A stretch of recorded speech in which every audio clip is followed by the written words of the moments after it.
A paz do Senhor, meus irmãos. Eu estou aqui é o irmão Renan dos Anjos, e estou aqui para trazer mais um estudo bíblico, dessa vez no Novo Testamento, no livro de Mateus, capítulo 1, versículo 1, até capítulo 2, versículo 23, né? Primeiramente, eu gostaria que os irmãos se inscrevessem no vídeo aqui, ó, no canto direito, tá? Tem como fazer a inscrição aqui na marca d'água, né? E vamos, bola para frente, vamos entrar no assunto agora, né? Novo Testamento, livro de Mateus. Diz assim a palavra de Deus. Capítulo 1, versículo 1. Registro da genealogia de Jesus Cristo, filho de Davi, filho de Abraão. O que a Bíblia nos diz sobre isso? Registro de genealogia. A genealogia demonstra que Jesus estava qualificado para ser o Messias, o libertador prometido de Israel, do grego Christos, ungido, né, que significa ungido. O texto de 2 Samuel 7,14 exige que ele seja um descendente de Davi, o grande rei que governara Israel 1000 anos antes, o que o torna também descendente de Abraão, fundador da nação israelita, a partir da qual todos os povos do mundo seriam abençoados. Em seu retorno, Jesus reinará como um rei sobre a terra. Primeiramente, porém, deve morrer como um servo sofredor. Isso aqui é a narrativa, né, da genealogia de Jesus, né? O significado da palavra genealogia, para quem não sabe, é um esquema cronológico que visa mostrar a ramificação de um indivíduo ou uma família na linha do tempo, né? Então vamos lá. Versículo 2. Abraão gerou Isaque, Isaque gerou Jacó. Jacó gerou Judá e seus irmãos. Esse aqui é o versículo 2. A explicação do livro diz o seguinte, da Bíblia Thomas Nelson. Judá e seus irmãos, os 12 filhos de Jacó, ancestrais das 12 tribos de Israel. Continuando no versículo 3, diz assim, Judá gerou Pérez e Zerá, cuja mãe foi Tamar. Pérez gerou Esrom e Esrom gerou Arão. No versículo 3, a explicação da Bíblia diz o seguinte, Pérez e Zerá, talvez mencionados juntos por serem irmãos, né? E sobre Tamar, né? Ela era a nora de Judá. Ela, enganando Judá, Tamar, uma cananeia, disfarçou-se de prostituta a fim de engravidar e dar continuidade à linhagem familiar depois que e Onã falharam em fazê-lo. Tamar é a primeira de 5 mães a serem incluídas na genealogia de Jesus. De forma legítima ou não, todas, né? Todas, incluindo Maria, estavam envoltas em suspeitas de pecado sexual. Deste modo, Jesus será Cristo tanto do mais justo em Israel quanto do menor, do último e do perdido do mundo, né? Essa é a visão da Thomas Nelson. Continuando, diz assim, versículo 4, Arão gerou Aminadab, Aminadab gerou Naasson, Naasson gerou Salmão, tá? Salmão gerou Boaz, versículo 5, cuja mãe foi Raabe. Boaz gerou Obed, cuja mãe foi Ruth. Obed gerou Jessé. Aí aqui na explicação da Bíblia sobre a genealogia, falando de Raabe, né, no versículo 5. Raabe, famosa prostituta cananeia que abrigou os espias israelitas, né? Se vocês não lembrarem, foi a mulher que abrigou os israelitas, né, os espias, na queda de Jericó, né, das muralhas de Jericó, quando a cidade era cercada por 2 muralhas, e ela abrigou os israelitas, né? E em troca, quando a cidade foi tomada pelos israelitas, a vida dela e da família dela foi poupada. Também, nesse versículo 5 fala de Ruth, né? Quem era Ruth? Ruth era uma moabita que acompanhou sua sogra, Noemi, de volta à nação de Israel, porque se deitou no meio da noite próximo aos pés de Boaz, enquanto ele ainda dormia.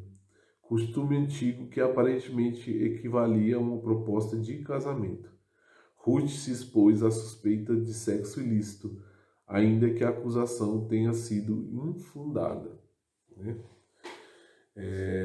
Vamos continuar aqui no versículo 6. E Jessé gerou o rei Davi, tá? Davi gerou Salomão, cuja mãe tinha sido mulher de Urias. Aqui a explicação do versículo 6, 1:6, né? Mulher de Urias. Batseba, talvez chamada de mulher de Urias por remeter não apenas ao adultério de Davi, como a mãe de Salomão, mas também à participação indireta do rei no homicídio de Urias, né? Essa história nós conhecemos muito bem, né? Davi, ele cometeu adultério com essa mulher, né? A mulher que era mulher de Urias. Ele enviou Urias para a parte mais perigosa da guerra, o fronte, né? De guerra. E Urias morreu, né? E Davi acabou casando-se com a mulher de Urias, que era Batseba, tá? E ela deu à luz a Salomão, né? O primeiro filho deles, Deus levou, né? O primeiro filho que ia nascer dos dois, né? De Batseba e Davi. Porém, Salomão, Deus permitiu que ele vivesse e Salomão se tornou o rei sucessor de Davi. Versículo 7. Salomão gerou Roboão, Roboão gerou Abias, Abias gerou Asa, tá? Versículo 8. Asa gerou Josafá, Josafá gerou Jorão, Jorão gerou Uzias, tá? Versículo 8 fala que Jorão gerou, né? Mateus diz que Jorão gerou Uzias, mas a partir de 2 Crônicas 21, 4, 26, 23, torna-se claro que o evangelista exclui diversas gerações, né? Acasias, Joás, Amazias, e que gerou é usado no sentido de que foi antepassado ou ancestral de, né? O que quer dizer o seguinte, é que essa genealogia de Jesus, ela está um pouco resumida. É isso que está querendo dizer, tá? Continuando, diz assim, versículo 9. Uzias gerou Jotão, Jotão gerou Acás, Acás gerou Ezequias. No 10, Ezequias gerou Manassés, Manassés gerou Amon, Amon gerou Josias, tá? E Josias gerou Jeconias e seus irmãos no tempo do exílio da Babilônia, né? No tempo do exílio da Babilônia. Depois do exílio da Babilônia, Jeconias gerou Salatiel, Salatiel gerou Zorobabel, tá? E Zorobabel gerou Abiúde, Abiúde gerou Eliaquim, Eliaquim gerou Azor. Azor gerou Sadoc, Sadoc gerou Aquim, Aquim gerou Eliúde, Eliúde gerou Eleazar, Eleazar gerou Matã, Matã gerou Jacó, tá? E no versículo 16 diz o seguinte, e Jacó gerou José, eu corri um pouco aqui, né? Para a gente chegar nas partes mais importantes. E Jacó, no versículo 16, e Jacó gerou José, marido de Maria, da qual nasceu Jesus, que é chamado Cristo, tá? Então, no versículo aqui 1,16, né, a Bíblia nos explica, ó, marido de Maria. Mateus não diz que José foi pai de Jesus, mas apenas marido de Maria, da qual Cristo nasceu, né? Isso aí nós já sabemos, né? Que José, Jesus, né? Vamos falar de Jesus primeiro. Jesus, ele encarnou, né, no ventre de Maria, a partir do poder do Espírito Santo. Então José, ele é um pai protetor de Jesus, né, como se fosse um pai de adoção. Mas ele não é o pai legítimo de Jesus, né? Isso nós todos sabemos. No versículo 17 diz assim: Assim, ao todo houve 14 gerações de Abraão a Davi, 14 de Davi até o exílio na Babilônia e 14 do exílio até o Cristo. A Bíblia nos explica, né? 14 gerações, né?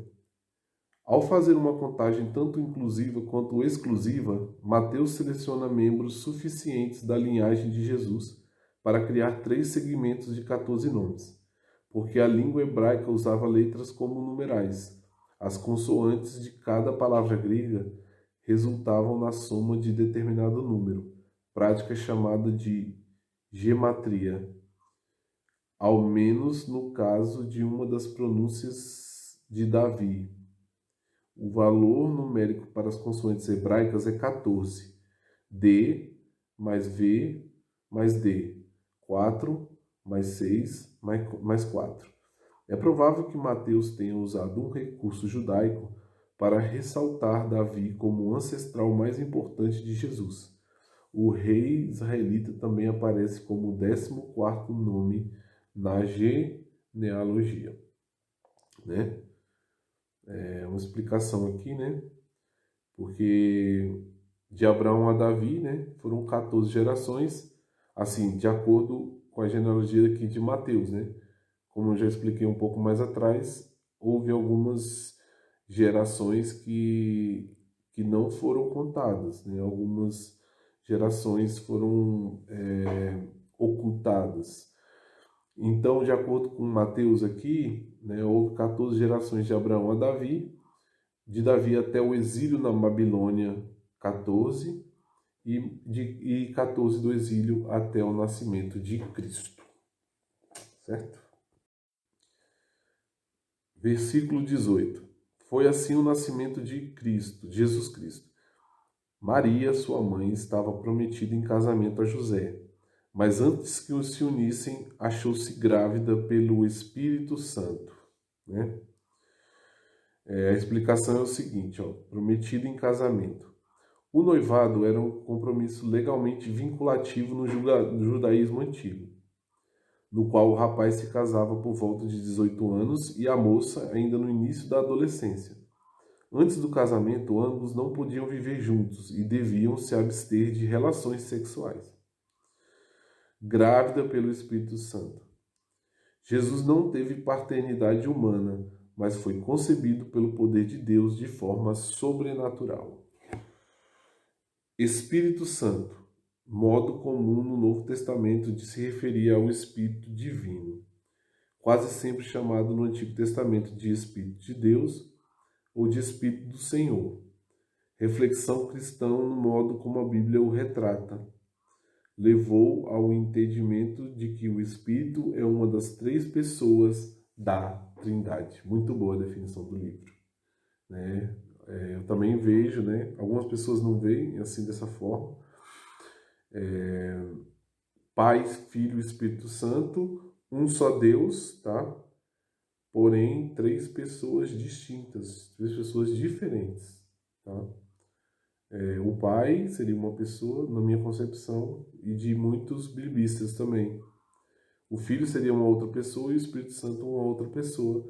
E os 3 em unidade, um só Deus. Vamos continuar aqui, versículo 19, tá?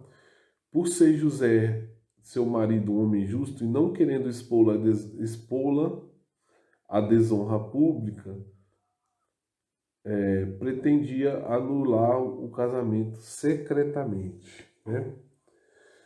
Ao contrário do que pensam muitas pessoas, José não queria desfazer do noivado, né?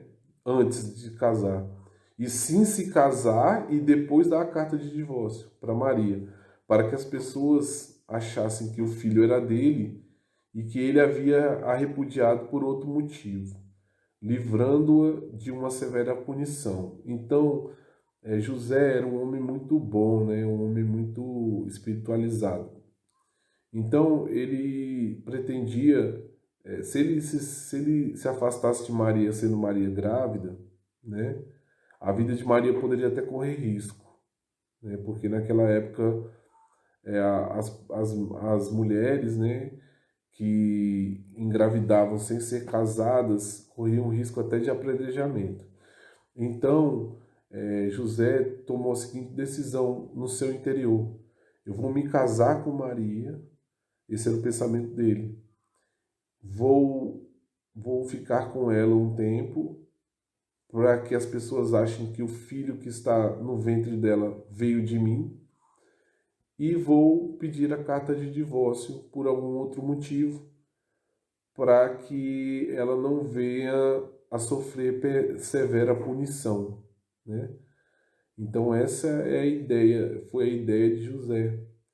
Algumas pessoas acham que ele queria desfazer do noivado, mas seria arriscado para Maria, porque se ele desfaz do noivado com Maria grávida, as pessoas poderiam induzir que Maria teve relações com outro homem no noivado, o que era passível de punição severa, né?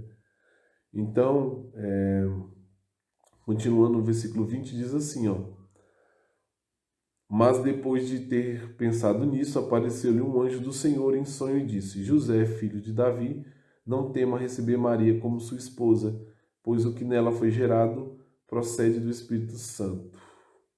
Tá? A Bíblia relata que José era marido legítimo de Maria e vice-versa. Não há base bíblica para afirmar, como dizem alguns sacerdotes, que Maria é esposa do Espírito Santo. Isso certamente é heresia, né? Então nós temos que ter muito cuidado nessa hora, porque a Bíblia informa aqui, ó, no capítulo 16, no versículo 16, perdão, capítulo não, versículo.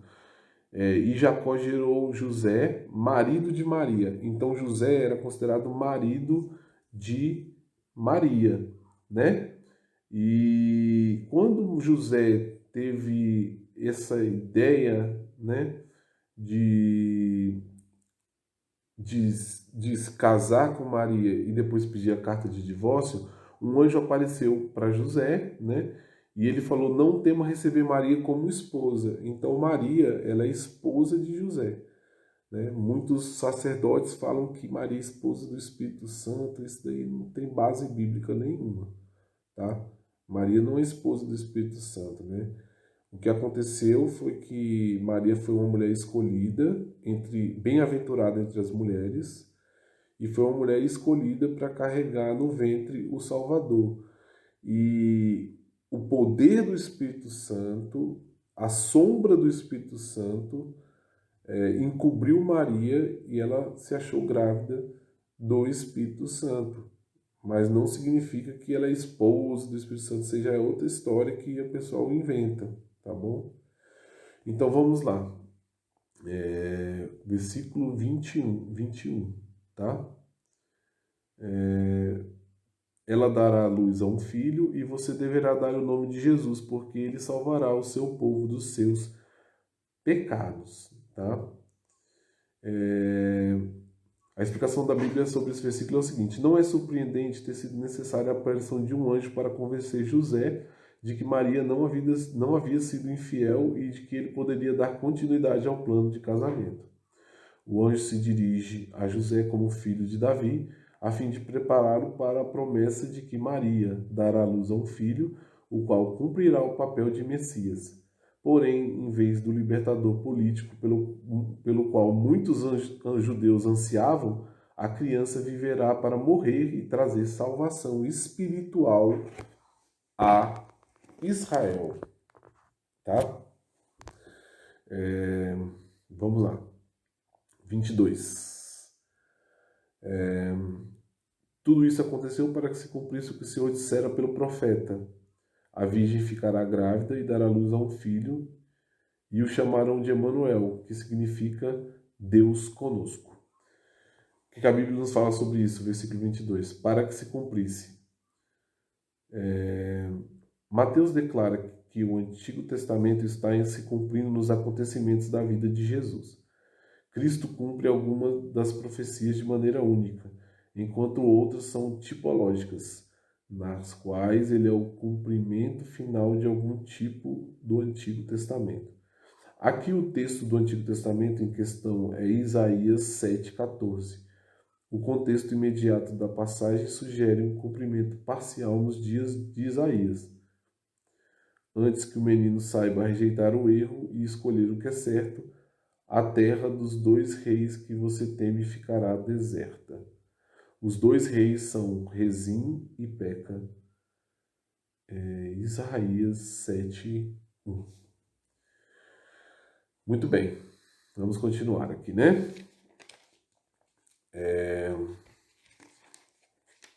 Tem o versículo 23 também, né?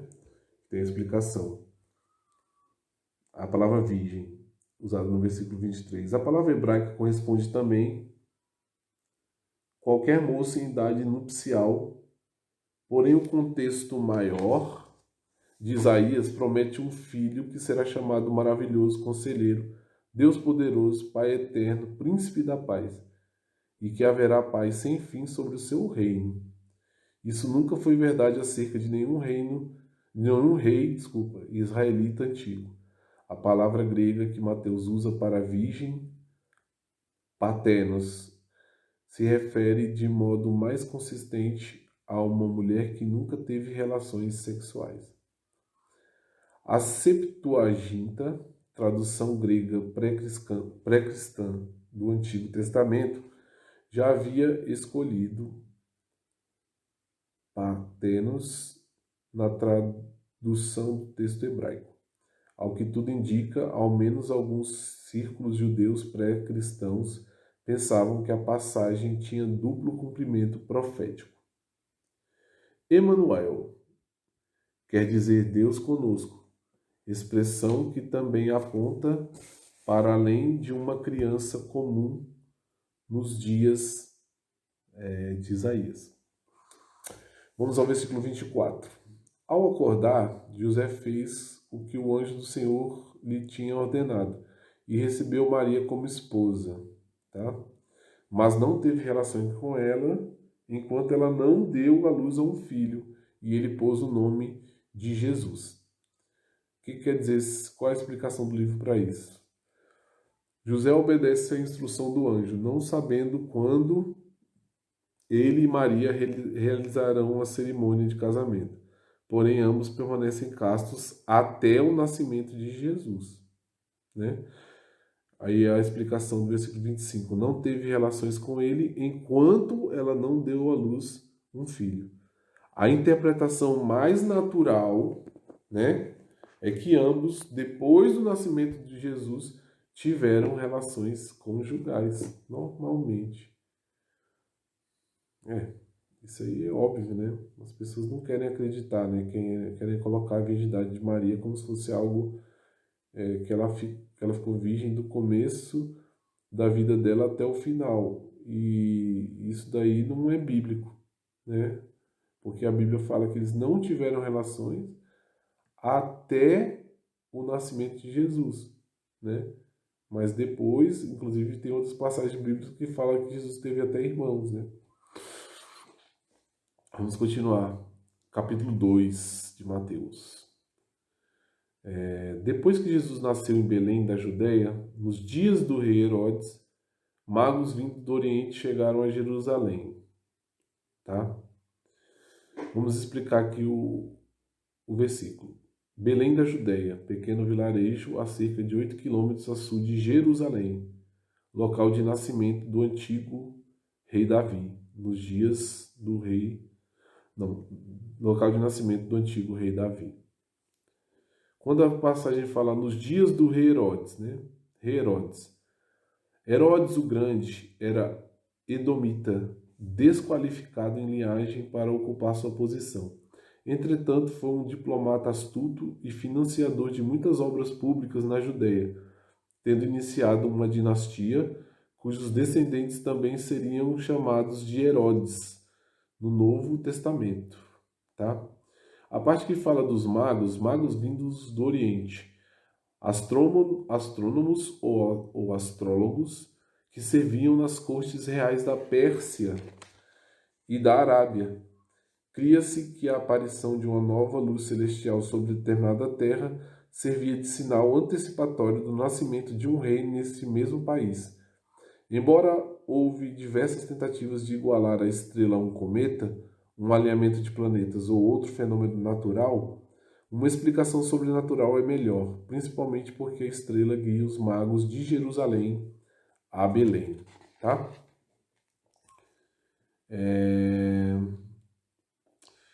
Continuando, versículo 2 do capítulo 2, versículo 2. E perguntaram, onde está o recém-nascido rei dos judeus? Vimos a sua estrela no Oriente e viemos adorá-lo. No Oriente, talvez uma tradução mais acurada do que no Oriente, no Oriente, literalmente falando, era assim, quando se levantava. Talvez uma tradução mais acurada do que no Oriente, porque os magos, que eram orientais, teriam visto a estrela em seu ocidente. Tá? Versículo 3. Quando o rei Herodes ouviu isso, ficou perturbado, e com ele toda Jerusalém. Perturbado. Herodes ficou perturbado por não ser, por nascimento, rei legítimo de Israel, como Jesus seria.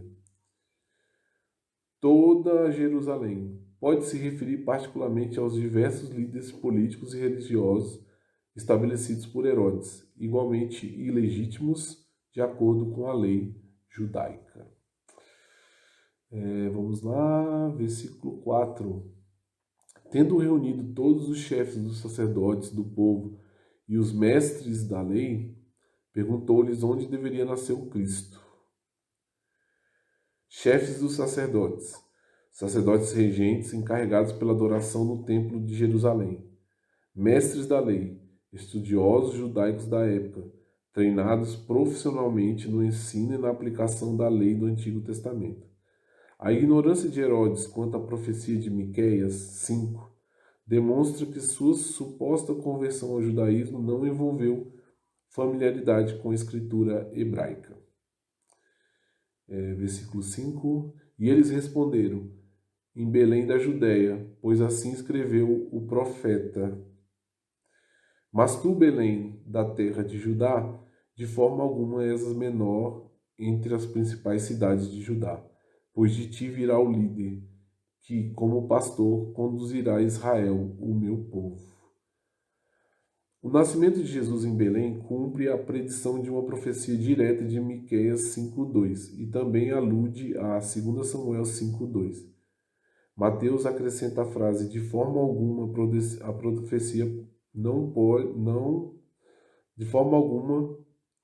a profecia não para contradizer Miqueias, mas para refletir o fato de que, uma vez que o Cristo nasce nesse vilarejo pequeno, ele deixa de ser o menor entre as principais de Judá, como fora antes. Versículo 7. Então Herodes chamou os magos secretamente e informou-se com eles a respeito do tempo exato em que a estrela tinha aparecido. Enviou-os a Belém e disse: vão informar-se com exatidão sobre o menino. Logo que o encontrarem, avisem-me, para que eu também vá adorá-lo. Na verdade, Herodes não quer adorar o Cristo recém-nascido. Seu pedido não passa de uma manobra. Versículo 9. Depois de ouvirem o rei, eles seguiram seu caminho, e a estrela que tinham visto no oriente foi adiante deles, até que finalmente parou sobre o lugar onde estava o menino.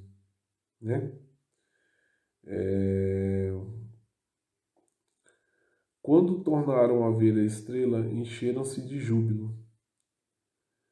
Versículo 11. Ao entrarem na casa, viram o menino com Maria, sua mãe, e prostrando-se o adoraram. Então abriram os seus tesouros e lhe deram presentes: ouro, incenso e mirra. Na casa.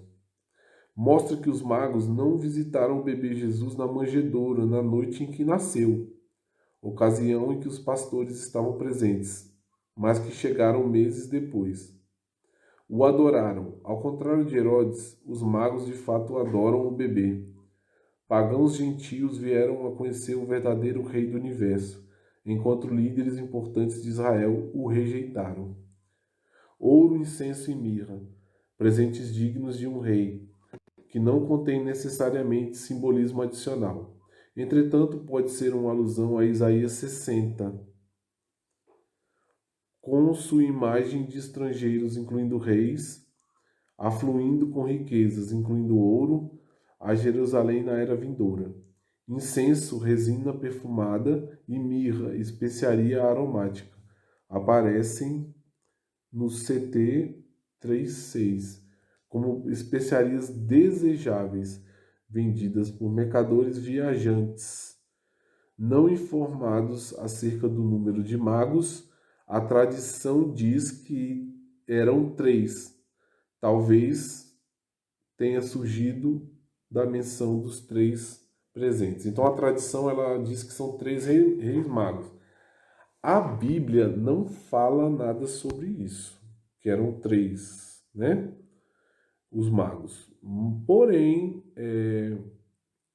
pode ter sido 3 por causa que foram dados 3 presentes: ouro, incenso e mirra, né? Então é uma possibilidade, é possível, tá? Vamos continuar. Versículo 12. E tendo sido advertidos em sonho para não voltarem a Herodes, retornaram à sua terra por outro caminho, tá? A fuga para o Egito. Versículo 13. Depois que partiram, um anjo do Senhor apareceu a José em sonho e lhe disse: levanta-se, toma o menino e sua mãe e fuja para o Egito. Fique lá até que eu lhe diga, pois Herodes vai procurar o menino para matá-lo. Fuga para o Egito. Porque havia uma comunidade relativamente grande de judeus no Egito, era natural ao anjo ordenar à família que buscasse refúgio no país contra as investidas homicidas de Herodes. O Egito estava fora da jurisdição de Herodes, né? Versículo 14. Então ele se levantou, tomou o menino e sua mãe durante a noite e partiu para o Egito, onde ficou até a morte de Herodes. E assim se cumpriu o que o Senhor tinha dito pelo profeta: do Egito chamei meu filho. A explicação do versículo 15, né? Do Egito chamei meu filho. A citação de Oséias 11:1 refere-se originalmente ao fato de Deus ter tirado Israel do Egito na época de Moisés. Porém, Mateus, sob inspiração do Espírito, aplica o texto também a Cristo. O apóstolo vê a história de Israel, né? O apóstolo vê a história de Israel, o Filho de Deus recapitulada na vida de Jesus, o Filho unigênito de Deus. Em sua infância como nação, Israel foi ao Egito, assim como o menino Jesus. Como Israel foi guiado por Deus para sair do Egito, também o foi Jesus.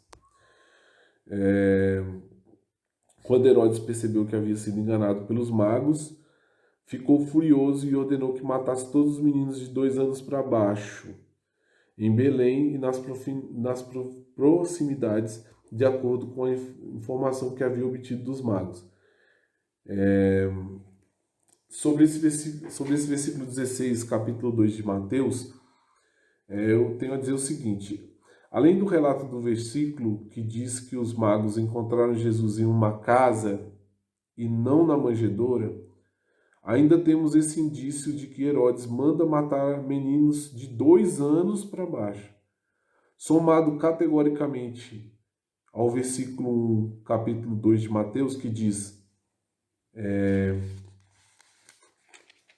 Depois que Jesus nasceu em Belém da Judéia, nos dias de rei Herodes, depois que Jesus nasceu, magos vindos do Oriente chegaram a Jerusalém. Ou seja, quando Jesus nasceu em Belém, os magos tinham chegado ainda em Jerusalém, não estavam nem em Belém ainda, né? Então, isso prova que os presépios, né, criados pela igreja, mostrando os magos na manjedoura adorando Jesus, recém-nascidos, são falsos, né? Não correspondem à realidade da palavra de Deus, visto que Jesus já havia nascido bem antes da visita dos magos. Vamos continuar. 17. Então se cumpriu o que fora dito pelo profeta Jeremias. Tá? Ouviu-se uma voz em Ramá. Versículo 18 agora. Ouviu-se uma voz em Ramá, choro e grande lamentação. É Raquel que chora por seus filhos e recusa ser consolada porque já não existem. Tipologia dupla está sendo empregada nessa citação de Jeremias 31:15. Jeremias já havia comparado as mães em Israel que choraram pela morte dos filhos durante o tempo do exílio babilônico. A Raquel, esposa de Jacó, que chora pelos seus filhos. Mateus vê o mesmo padrão se repetindo no lamento das mães de Belém. Ramá. Ramá, cerca de 8 quilômetros ao norte de Jerusalém, não muito distante de Belém. Foi no caminho de Belém que Raquel foi sepultada e que os jovens foram levados ao exílio na época do cativeiro babilônico. Versículo 19, tá? Depois que Herodes morreu, um anjo do Senhor apareceu em sonho a José no Egito. E disse: levante-se, meu Deus, tome o menino e sua mãe e vá para a terra de Israel, pois estão mortos os que procuravam tirar a vida do menino. Ele se levantou, tomou o menino e sua mãe e foi à terra de Israel. Versículo 22. Mas ao ouvir que Arquelau estava reinando na Judéia em lugar de seu pai Herodes, teve medo de ir para lá. Tendo sido avisado em sonho, retirou-se para a região da Galileia. Vamos falar um pouco sobre Arquelau. Arquelau, o reino de Herodes foi repartido entre 3 de seus filhos. Arquelau recebeu a Judéia e Samaria, Antipas, Galileia e Pérea, e Felipe, apenas diversas regiões fora de Israel.